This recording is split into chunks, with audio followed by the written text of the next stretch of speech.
വയനാട്ടിലെ ഉരുൾപൊട്ടൽ ദുരന്തത്തിൽ കുടുംബത്തെയും അപകടത്തിൽ പ്രതിശ്രുത വരനെയും നഷ്ടമായ ശ്രുതി ആശുപത്രി വിട്ടു.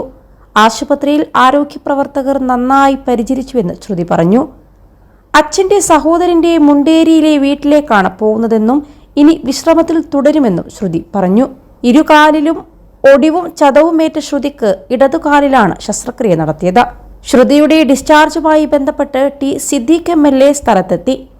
രാഹുൽ ഗാന്ധിയുടെ നിർദ്ദേശപ്രകാരം മല്ലു രവി എന്ന വ്യക്തി ശ്രുതിയുടെ ചികിത്സാ ചെലവ് വഹിച്ചെന്നും ശ്രുതിക്ക് നാളെ തന്നെ വർക്ക് ഫ്രം ഹോം ചെയ്യാൻ ലാപ്ടോപ്പ് വീട്ടിലെത്തിച്ചു നൽകുമെന്നും അദ്ദേഹം പറഞ്ഞു.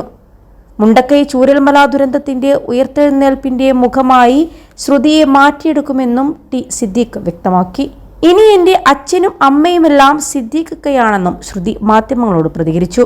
തനിക്കൊരു കുറവും വരുത്തിയില്ലെന്നും സഹോദരനെ പോലെയാണ് ടി സിദ്ദീഖ് കൂടെ നിന്നതെന്നും ശ്രുതി